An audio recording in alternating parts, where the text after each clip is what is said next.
Hi everybody, welcome to my homestead and welcome to my channel. My name is Jared. In this video, I want to talk about earthquakes for 2023 because today is June 30th. It's the last day of the month and we are now halfway through the year. And as far as earthquakes go, it doesn't look good. It doesn't look good. So before we go over the numbers and I show you what's been going on and we compare this year to other years, let's do an update on the Book of Mormon sharing challenge. We are at 6,070 copies of the Book of Mormon that have been shared, 611 people that have joined the challenge. We haven't had any new people join since the last time that I updated this, so if you haven't done it already, I would encourage you to do so. It's really easy. You just leave a comment in any video. Make sure to put #flood and just let me know how many copies of the Book of Mormon you shared. You can also send me an email. My email is in the description box of every video. And to share the Book of Mormon, it's actually really easy. The whole reason why we're doing this challenge is because of this new share feature in the Gospel Library app. When you go to scriptures right here, like when you're going to go read the scriptures, Book of Mormon, Old Testament, before you go to one of those books, you'll notice at the top that there's a banner where it says Share Now. And this shares the Book of Mormon app. It's designed for people that are not members of the church. So you click on this, and then it produces a link that you can either text or you can direct message somebody through Facebook or Instagram or Snapchat or something like that. You can send it in an email, just however you want to do it. But now you don't need physical copies, and you don't need to send a link from like the church website to go to the church website. There's an actual app for the Book of Mormon. So this is a hastening of the work. So please make sure to do this. Whether you join the challenge or not, please make sure to share the Book of Mormon. Okay, so how are we doing this year as far as earthquakes go and when we compare them to other years? Well, just a quick orientation. This spreadsheet, I got most of these numbers from Wikipedia. Wikipedia has a list of earthquakes, and you can look at them year by year, and they list them according to different things, magnitude, death toll, and other things like that. And so this is primarily where I got my numbers from. Now, the unfortunate thing, and I don't know why this is, but it only goes back to 1985, and then they don't have anything prior to that. So I wish I had that information. Maybe at some point I'll somehow be able to find it and then complete this even more than what I have it now. So right now we're just kind of like looking at 1985 until present. All right. So as I updated these numbers, I don't know when the last time was that I pulled this spreadsheet up. It must have been when I did the videos about the Turkey earthquake earlier this year. But since I've updated it, the first thing that stood out is this is the total number of earthquakes by magnitude. So in the 7 range, we are at 14 so far this year. So we've already surpassed last year. Okay. In fact, let me freeze this column really quick so it stays with us when I scroll over. And then I better do the same thing for up here. Okay. See, now it carries over with us. So yeah, as far as 7.0 earthquakes, like 7.0 to 7.9, we're only halfway through the year, and we've had more than last year, and we're only 2 away from 2021. And then you can see the rest of the years. So now, I don't know at what rate we're going to continue to have earthquakes. I don't think anybody does as far as like magnitude goes. So who knows what's going to happen in the second half of the year. But if it stays at a constant rate, then, well, I mean, essentially it would rise to 28.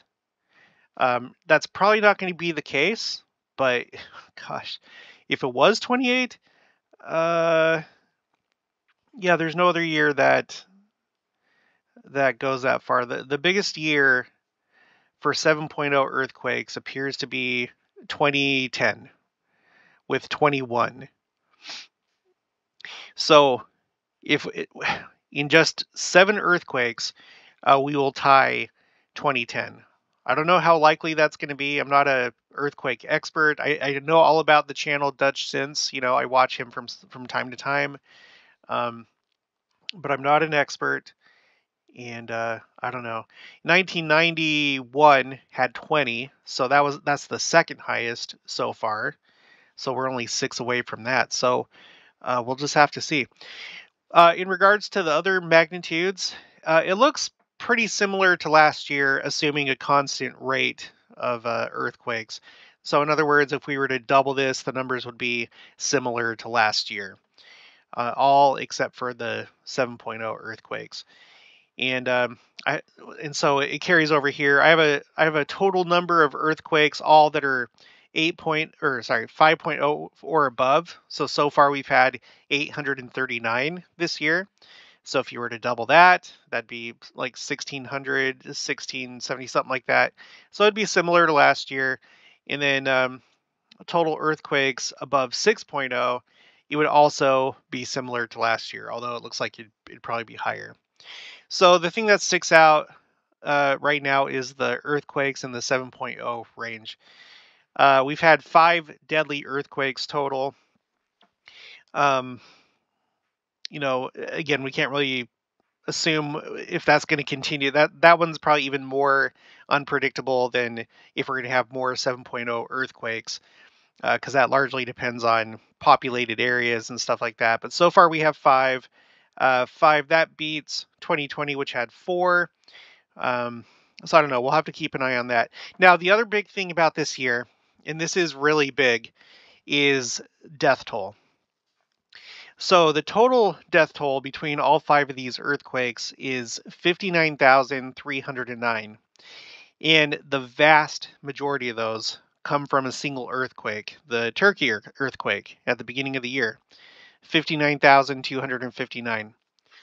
So let's compare that to other years. Scroll over like this. Okay, so since 1985, the deadliest earthquake has been the 2004 earthquake and tsunami. Okay, so this one, you have to compare apples to apples, oranges to oranges, right? A lot of this death here was because of the tsunami, and I'm not sure. I haven't been able to see any sort of separation between, like, oh, this number died specifically because of the earthquake, and this number died specifically because of the tsunami. I haven't seen anything like that, so you have to take that into account. But nevertheless, in 2004, this is the number 228,766. Interestingly, and I do think it's interesting, that's the year that at the time Elder Dallin H. Oaks, Second Coming, 2004. He gave this interesting talk that I've referred to a number of times on the channel called Preparation for the Second Coming. I'm not aware that he's done any other talk like this, and this is the only talk that I've seen so far in all of General Conference where a list is provided of signs to look for, signs of the Second Coming. And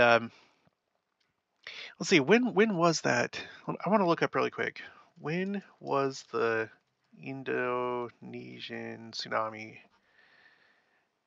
So it was at the end of the year, the day after Christmas. So December 26th, 2004, I was on my mission. I remember them telling us this news. I think I was like in a zone conference, or maybe I was in a district conference. I can't remember, or district meeting. I'm not sure. But anyway, I remember them breaking that news to us while I was on my mission, that a huge event had just occurred. So it's interesting that Elder Oaks, again, at the time, Elder Oaks, he gives this talk in the April 2004 General Conference. And then later that year, as far as like earthquakes go, if you include the death toll into the earthquake, the deadliest earthquake that we've seen since 1985, at least. Um, so, I mean, that's almost, we're almost at like 40 years from 1985. So within a 40-year window, at least, the deadliest earthquake slash tsunami. I think there's something to that. Okay, so you had that. So this is the deadliest, and then the next deadliest is in 2010. Um, this is from the Haiti earthquake. So the death toll for that varies like crazy. I'm sticking with the more conservative number of 220,000, but it goes as high up as, I think, 316,000, if I'm not mistaken. I think that's the number that the Haitian government came up with. So anyway, either way, it would still be, well, no, it would be larger if it was, well, so they don't know. We don't know. But whatever the case, this one was not associated with a tsunami, or if there was a tsunami, like it didn't really make the news. So this one is just pure earthquake. Okay. So these two are the largest, and then after that we have a couple other years that beat this year. 2008, 2005, and that's it. So this is a very significant year when it comes to earthquakes in terms of the death toll. So it really, it stands out. To me, it really stands out. And here's another thing to look at. You see this column here, column H, for the 8.0 to 8.9 range. Well, you can see that 8.0 earthquakes are they're frequent. They're somewhat frequent. The average probably, I don't know, if I was to average this together, it seems like at least every other year, most likely. There was kind of a longer period right here between 1990 and 1993 where there weren't any, but that's the longest stretch of time. So I would say most likely this year there probably will be an 8.0. So that's going to be something to look out for. And then heaven forbid there's a 9.0. We had a 9.0 in 2011. That's the one that caused that huge, dramatic tsunami in Japan. And then the Indonesia earthquake that we were just talking about was associated with the 9.0. And those are the only ones that I have on here since 1985. So, okay, so the number of 7.0 to 7.9 earthquakes stands out to me. The death toll, pretty significant. This is on the upper end for almost 40 years. This takes 5th place, and the year's not over yet. Who knows what's going to happen in the next 6 months?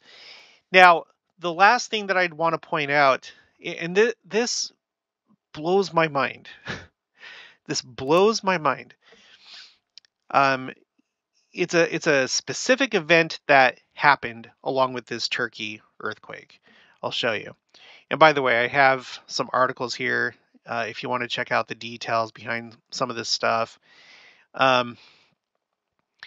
Okay, I've shared this a number of times now because I think it's highly significant. Okay, earthquake created a deep chasm in middle of Turkish olive grove. Okay, this area right here, it's on a hill. It's like a mountain, similar to the Mount of Olives, and it's split in two. And hopefully I don't need to tell you why that's significant as we think about the second coming. But just as a reminder, Zechariah 14 verses 4 through 7, this is talking about the second coming of Christ coming to Jerusalem. And his feet shall stand in that day upon the Mount of Olives, which is before Jerusalem on the east. And the Mount of Olives shall cleave in the midst thereof toward the east and toward the west. It's going to split in two. And there shall be a very great valley. And half of the mountain shall remove toward the north, and half of it toward the south. And ye shall flee to the valley of the mountains, for the valley of the mountains which shall reach unto Azal, yea, ye shall flee, like as ye fled from before the earthquake in the days of Uzziah, king of Judah. And the Lord, my God, shall come, and all the saints with thee. This is the part that makes me think that when it comes to being quickened and caught up and translated, that those that are um, all righteous saints now living will come with Christ to Jerusalem, and then also for the final coming to the world. But anyway, and it shall come to pass that in that day that the light shall not be clear nor dark, but it shall be one day which shall be known to the Lord, not day nor night. But it shall come to pass that at evening time it shall be light. And then this is confirmed again in D&C 45 verse 48. And then shall the Lord set his foot up, and then shall the Lord set his foot upon this mount, and it shall cleave in twain, and the earth shall tremble and reel to and fro, and the heavens also shall shake. So this is not the Mount of Olives, but it is a Mount of Olives in Turkey, and it's not too far away from Israel. In fact, let me just show you on the map. Turkey map. The earthquake took place kind of in this area down here, like southern Turkey. And where was it? Oh yeah, it was by here, by Antakya. This is modern day Antioch. So this is the area where that took place. So it's like in southern, like as far south in Turkey as you can pretty much go. So you can see that that's the part that's closest to Israel. And here is the Mount of Olives down here in Jerusalem that will cleave in twain when Christ comes. So I take that as a sign, because this is really bizarre. And anyone that's familiar with the scriptures should probably be in shock that this happened. I feel like this is a really big sign. Earthquake's sheer power from a Turkish olive grove turned a Turkish olive grove into a huge canyon. And that's the way that it's described in Zechariah. That there's going to be a valley, there's, in this case, a canyon. It's kind of the same thing in both situations. You can describe it either way. An olive grove split into two, separated by an enormous canyon 1.5 miles long. That is just crazy. Here's a picture of it here with this guy. And look how deep it is. Look how deep it is. Like, look at the ground level where he's standing, and then if it just like connected, look how far down it goes. It's insane. And here you can see this is like a better depiction of like the, I guess you'd say like the shearing that took place, that ripped this thing apart. It's almost just like a clean cut from this angle. That's what it looks like. And you see the olive trees. It's an olive grove. So this is an older article, but so this doesn't include the this wouldn't be updated with the numbers as of right now. So just keep that in mind.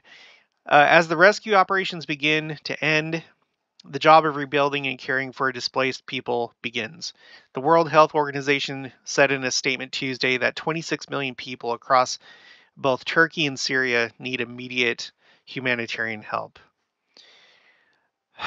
That is a large number, and that is quite the challenge. In Turkey alone, it's estimated that 1 million people lost their homes, and 80,000 people are in hospitals.